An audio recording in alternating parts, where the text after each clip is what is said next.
आह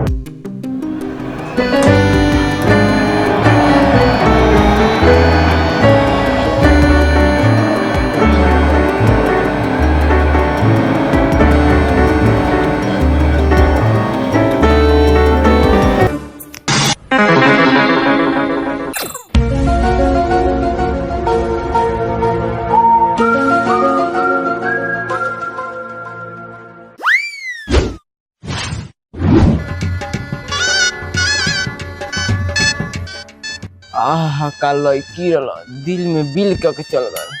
अच्छा काल्हे हम तो देखल जाई।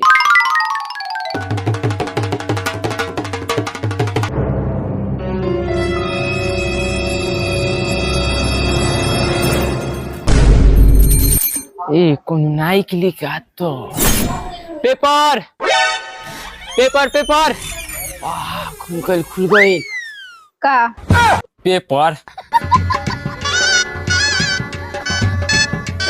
हाँ पेपर यानी विस्तार से पढ़े। अच्छा ठीक बा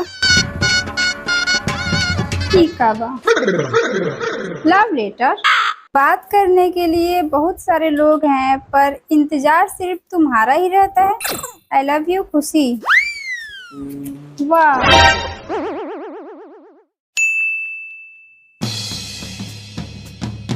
बाप दुआरिये पर खड़ा बिया लागत है लव लेटर पढ़ ले लो। अब तो एक्सेप्ट कइले हुई तब तो मजा आ जाई। तो रुको बातचीत कर लेबे तो रुको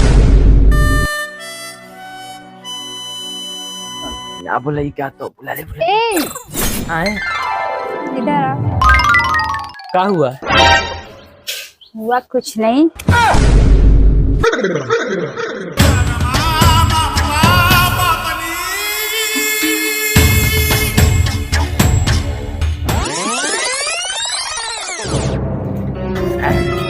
कौन सी तेली प्यार ये रुक देखे दे। लव लेटर प्यार भी हो और जरूरी भी हो जैसे भी हो मेरे हो। I love you Govind. बाप रे बाप आई लव यू लिख के तो दे दे लो। अब लगा तो नंबर देख पड़ी हट। अब बिहाना में तो नंबर दे।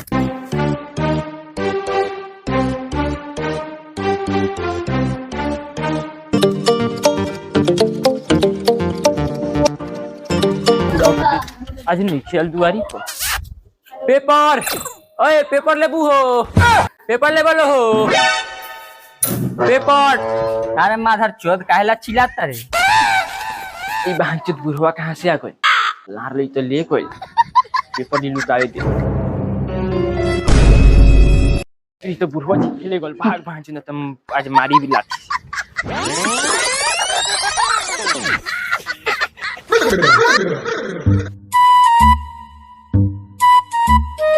अरे लव लेटर इस सरवा पेपर वाला कब से लव लेटर डाले लगला।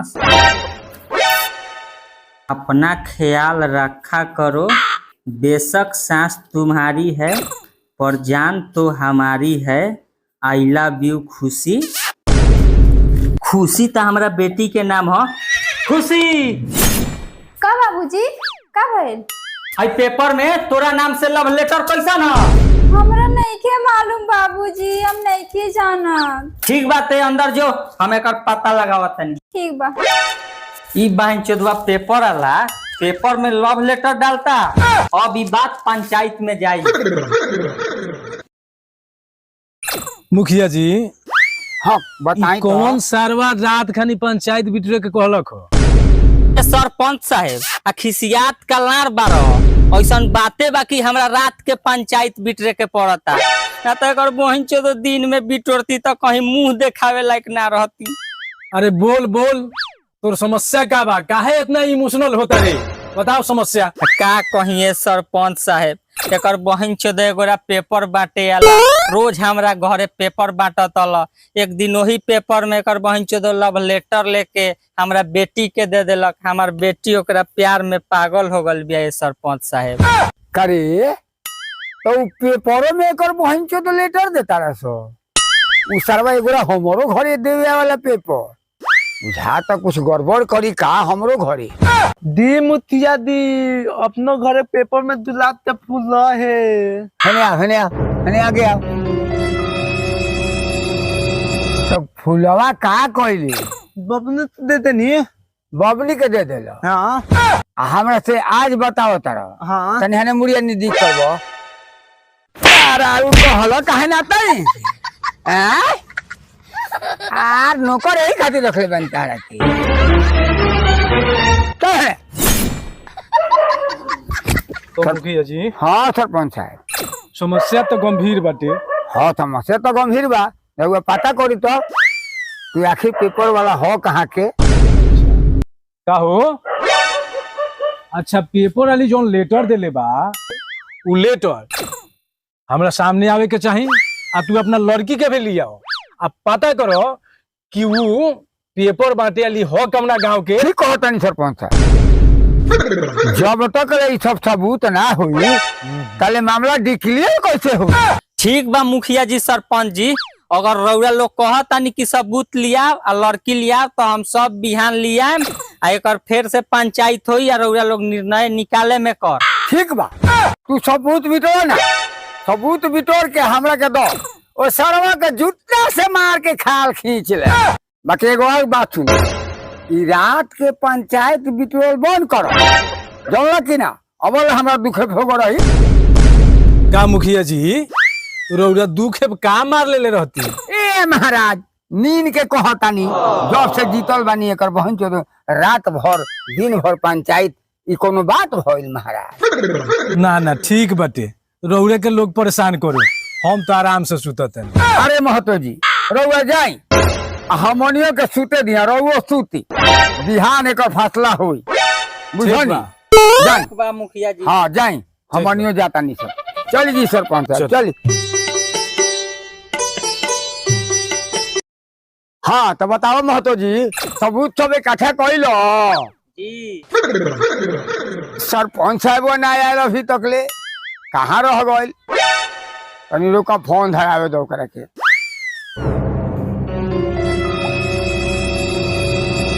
हेलो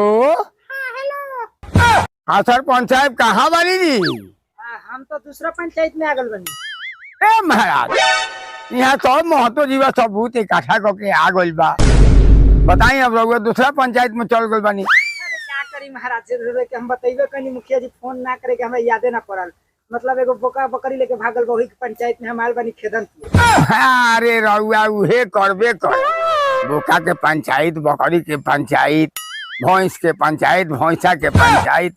ठीक बा हम समझ लेतनी। ठीक बा रउरा समझी तले, देखी जो ना होके के तौन कराई। ठीक बा, हेलार पर पादू ऐसन सरपंच, ऐसन के तो कतना खपा दे हैं। ए महतो जी सबूत निकालो। मुखिया जी हाय लेटर हे ही बहन चोदवा के हमें ले तो हम फोड़बे का दे ले तो का महतो जी ये चलवा हो। जी मुखिया जी ये हो। ये चल ते बात तो तारे पेपर आ ओहमे भेजो तारे लेट।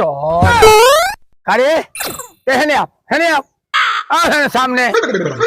हाँ तो महतो जी अपना बेटी के बुलाओ। मुखिया जी यही सरवा से पूछी कि हमार बेटी कहाँ बिया, जहिया से इस सरवा लेटर देले बा तहिया से हमार बेटी ना पाता बिया।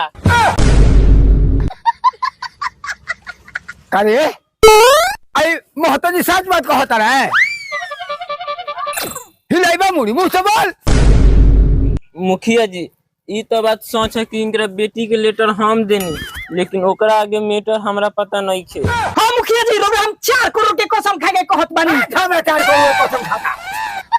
ये जोन भी बात बोलले बा सच बोलले बा, सच के अलावा झूठ ना बोलेला, काहे कि हमार भाई हटे।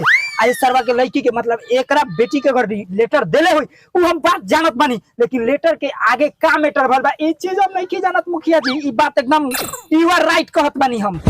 कावे सरवा आते को हंस के होय तो फटर बोलत तारी। हम एकरा माई के बहिन के बेटा हई। रे सर तो सीधा ले कह के एकरा मौसी के लड़का हई। आ गड़बड़ा गइल भले गड़बड़ा गइल हटे, लेकिन ई बात हमरा डिसीजन मिल जाए के चाहिए। आज पता बा काहे हनुमान फैक्ट्री छोड़ के आयल बानी सरवा पंचायत के डिसाइड करावे कि हमार भाई निर्दोष बा, एकरा पर दोषी ठहरावल जाता। महतो जी रउआ जाई, अब सरपंच साहब आई है तबे को डिसाइड होई। आई सरवा हमरा निगरानी में रही, एकरा के ए गाड़ बांध एकरा के अब बांध के उगलवा ले चल। ठीक बा मुखिया जी, रौरा कहतानी त आज तो हम जातानी, लेकिन बिना सरौ के कटले छोड़ेम ना।